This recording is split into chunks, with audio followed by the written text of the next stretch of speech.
በስመ አብ ወወልድ ወመንፈስ ቅዱስ አሐዱ አምላክ አሜን። መንገዲ ባህታውያን ታሽዓይ ክፋል ትሕትናን ነቕሓትን ኣብ መንፈሳዊ ገድሊ ዘሎ ሰብ 4 ኣገደስቲ ነገራት የድልዮ።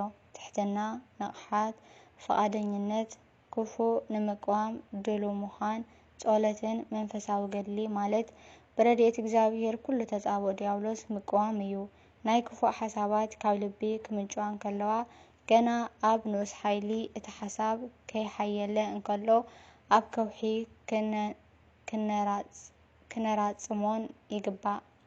መዝሙረ ዳዊት 137:9 ትሕትና እቲ ቀንዲ ኣገዳሲ ነገር እዩ። ትዕቢት ሓንሳብን ንሓዋርን ብትሕትና ጥራዩ ክሰዓዝ ዝኽእል። ነጸላኢ ሰናያት መንገዶምን ንምልላይ ነቕሓት የድልየና። ንቑሕን ጥንቁቕን ምዃን ውዲት ዲያብሎስ ገና ክብገስ እንከሎ ክነለልዮ ይኽእለና። በዚ እውን ንልብና ብንጽህና ክንዕቅባ ንኽእል።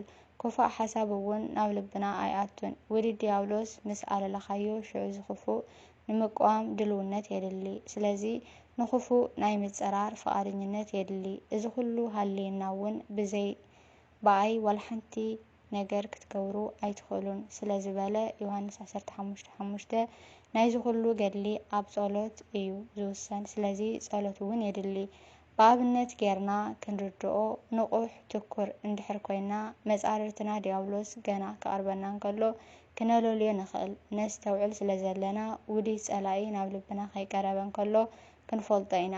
እዚ ውዲት ተባሂሉ ዘሎ ንኣብነት ብዛዕባ ሰባት ክፉእ ነገር ምሕሳብ ክኸውን ይኽእል። ስለዚ እቲ ዝቐረበ ዘሎ ውዲት ኣለሊናዮ እቲ ክፉእ ናይ ምቅዋም ድልውነት ክፉእ ናይ ምጽራር ፈቃደኝነት ኣብ ውሽጥና ይለዓዓል እሞ በዛ ኣቢልና እውን ነቲ ክፉእ ክንጻረሮ ንኽእል። እቲ ክፉእ እውን ካባና ይርሕቕ ኮይኑ ግና እቲ ተረኺቡ ዘሎ ዓወት ዕግበት ይፈጥረልና እሞ ኣንነትን ትዕቢትን ከጥቃዓና ይጅምር። እቲ ዝረኸብካዮ ዓወት እውን መሊሱ ውድቀት መንፈሳዊ ስዕረት ይቕይር። እዚ ዝኾነሉ ቀንዲ ምኽንያት እውን ትሕትና ኣብ ህይወትና ስለዘየለ እዩ። በንጻሩ ነዚ ቃልሲ እግዚአብሔር ባዕሉ ከቃለሰልና እንድሕር ሂብናዮ ዕግበት ዝበሃል ስለዘይስማዓና ልብና ኩሉ ግዜ ናጻ ትኸውን። ስም እግዚአብሔር ሓያል እዩ። ብኣግባቡ እንድሕር ተጠቒምናሉ እውን ንስም እግዚአብሔር ዝመዓራረ ሓይሊ ከምዘየለ ክንፈልጥ ኢና። እዚ ኩናት ዕረፍቲ ዘይህብ ምሕር ጥንቃቐ ዘድልዮ እዩ። ክፉእ ሓሳባት ገና ክብገስ እንከሎ ተኸታቲልና ክንምርምሮ ኣለና። እቲ ቅዱስ ሃዋርያ ናይ ክፉእ ርሱን መንትግ ዝበሎ ነዚ እዩ። ኤፌሶን 6:15 እዘን መንትግ እንዳ ነፈራ ዝመጻ ርሱን ሓይሊ ዘለወን ፈተናታት እየን። ዕረፍቲ እውን ኣይህባን። ስለዚ ንሕና እውን ብዘይ ዕረፍቲ ናብ እግዚአብሔር ክነእውን ክንሓትትን ይግባእ። እቲ ቃልስና ምስ ሕልቅነትን ስልጣናትን ምስ ናይ ጸልማት ገዛእቲ ዓለምን ምስ መናፍስቲ እከይን ኣብ ሰማያት እምበር ምስ ስጋን ደምን ኣይኮነን። ኤፌሶን 6:12 ቅዱሳን ኣቦታት ንመስርሕ ግብሪ ሓጢኣት ኣብ 4 ደረጃታት ይኸፍልዎ። ድርኺት እቲ ቀዳማይ ደረጃ ኮይኑ መበጋገሲ እዩ። እዚ ናይ ሓጢኣት ድርኺት ዘለዎ ዝመጽእ ምብግጋስ እንድሕር ሲዕብናዮ ናብ ጥምጥም ቃልሲ ንኣቱ። ሳልሳይ ደረጃ ፍትወት ይለዓዓል። ኣብ 4ይ ደረጃ ሓጢኣት ብግብሪ ይፍጸም። እዘን ደረጃታት ኣዝየን ዝቀራረባን ክትፈላለየን እውን ኣዝየን ዘጸግማ ስለዝኾና ንሕድሕደን ዝተኻኸኣ ክኾና ይኽእላ። ኮይኑ ግና በብደረጅኡ ክንፈልዮ ንኽእል ኢና። ኣብ መንጎ እዘን ደረጃታት ዘሎ ጸቢብ ፍልልይ እውን ክነምልቐሉ ዝኽእል ዕድል ይህበና። ሓጢኣት ክንፍጽም ዘበጋግስ ድርኺት ልክዕ ከም ሓደ ሸቃጢ ሸያጢ ጌርና ክንወስዶ ንኽእል። ሓድሽ ሸያጢ ንብረቱ ምእንቲ ክሸይጥ ገዛ እናኸደ ይኹሕኩሕ።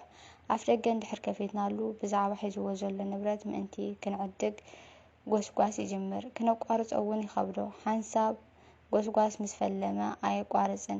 እቲ ንብረት ዋጋ ዘይብሉ ከም ዝኾነ እንዳረኣናዮ ከንሱ ዋጋ ከም ዘለዎ ክቡር ነገር ገይሩ ይጉስጉስን ይዛረብን። ብድሕሪዚ ጥምጥም ወይ ዋጋ ዕዳጋ ይስዕብ። ቀጺሉ ምግዛእ ይኸውን። እቲ ዝበዝሕ ግዜ ብዘይ ድሌትና ኢና ንዕድግ እምበኣር መስርሕ ሓጢአትን ሸቐጥን ሓደ እዩ። እቲ መጻርርትና ዲያብሎስ ብዝኣለሞ ውዲት ተታሊልና ኣብ መንገዲ ሓጢአት ንወድቕ። ብዛዕባ ናይ ሓጢአት ድርኺት ነቢይ ዳዊት ከምዚ ይብል፣ ብምኽሪ ረሲኣን ዘይመላለስ መዝሙረ ዳዊት ምዕራፍ 1 ቁጥሪ 1 ንዓመፀኛታት ካብ ከተማ እግዚኣብሔር ከጸንትሲ ንኹሎም ረሲኣን ምድሪ ንጎሆ ንጎሆ ከጥፍኦም እዩ። መዝሙረ ዳዊት 10:10-11 ብዛዕባ ናይ ሓጢአት ጥምጥም ዋጋ ዓዳጋ ሊቀ ነቢያት ሙሴ ከም ዝበለ ምሳታቶም ኮነ ምስ ኣማልኽቶም ኪዳን ኣይኣቱን። ዘጸአት ኢስራይ 3:32 ነዚ ኩሉ ዝገብር ሰብ ኣብ ደገ ምስ ጸላእቲ እንተተዛረበ ኣይሓፍርን እዩ። መዝሙረ ዳዊት 127:5 መጽሓፍ ከም ዝምህረና ሰይጣን ናብ ብርሃን መልኣኽ ናብ ምልዋጥ ልምዲ ኣለዎ። 2 ቆሮንቶስ 11:14 ስለዚ ኩሉ ግዜ ጥንቃቐን ዕቱብነትን የድሊ። ንልቢ ካብ ናይ ሓጢአት ድፍኢት ስምዒት ፍትወት ክነንጽሃ ይግባእ። እዚ ማለት ነቲ ናይ ሓጢአት ድፍኢት ወይ ድርኺት ኣለሊና ክንፈልዮን ክነልግሶን ኣዝዩ ከቢድ እዩ። ብናትና ሓይሊ እውን ኣይከኣልን። ብሓይሊ እግዚኣብሔር ጥራይ እዩ ዝከኣል። ስለዚ ንሱ ኩሉ ከም ዘሳልጦ ኣሚንና ገዛ ርእስና ኣብ ኢዱ ኣሕሊፍና ንሃቦ። ምክንያቱ እግዚኣብሔር ንከተማ እንተዘይሓለወ ሓለውቲ ንኾንቱ ይተግሁ። መዝሙረ ዳዊት 127:2 እዚ ቃልሲ ብመሰረቱ ኣባኻ ከም ዝውሰን ኣይትዘንግዕ። ከምቲ መጽሓፍ ኦሪት ዘዳግም ዝብሎ ልብኻ ናይ ብልያል ሓሳብ መእከቢ ከይከውን ተጠንቀቕ። ዘዳግም 15:9 ልብኻ ማንም ዝጥቀሞን ዘይጠቅምን ክፉእ ሓሳባት ዝመላለሰሉ ዕዳጋ ከይከውን ሓልዎ። ልብኻ በዓቲ ይጓሓሉ እንድሕር ኮይኑ ንሰረቕትን ከተርትን ዝምቹ ይኸውን። ቅዱሳን መላእኽቲ እውን ካባኻ ይርሕቑ። ሰላምን ጎይታ ሰላም ክርስቶስን ከምዚ ቦታ ኣብ ከምዚ ቦታ ኣይርከብን። ስለዚ እውን እዩ በቓሉ ወዲ መዝሙሩ ቅዱስ ያዕቆብ ኣቢሉ ልብኹም ኣንጽሁ ዝብለና ያዕቆብ 4:5 ንሱ እውን ባዕሉ በቓሉ ከም ዝበለ ተጠንቀቁን ንቑሑን ጸልዩን ማርቆስ 13:33 ምክንያቱ ንሱ ኣብ ዘይተጸበናዮ ግዜ ምስ መጸ ደቂስና እንድሕር ጸኒሕና ኣይፈልጠኩምን ክብለና እዩ። ማቴዎስ 25:12 እታ ሰዓት ሕጂ እያ እንተዘይኮነ ኣብታ ትቕጽል ክትመጽእ እያ። መንግስቲ ኣምላኽ ግና ብምጽበባይ ኣይትመጽእን። ኩሉ ግዜ መዓልቲ ፍርዲ ኣብ ልብና ኣለዋ። ሓላዊ እንድሕር ዘይሓለወ እግዚኣብሔር ኣይሕልውን። ግና እግዚኣብሔር እንድሕር ዘይሓለወ ሓላዊ ንኾንቱ ይተግህ። ስለዚ ኣፍ ደገ ልብኻ ማንም ከይኣትዋ ተጊህኻ ሓልዋ። ነዚ እንዳገበርካ እውን ከይዕረፍካ ረድኤት እግዚኣብሔር ሕተት። ንጸላኢ ሰናያት ዲያብሎስ በይንኻ ክትቃለሶ ኣይትፈትን። ንኣሽሓት ዘመናት ዝኣክል ተመክሮ ስለ ዘለዎ ከመይ ገይሩ ብውዲት ከውደቐካ ኣጸቢቑ ይፈልጥ እዩ።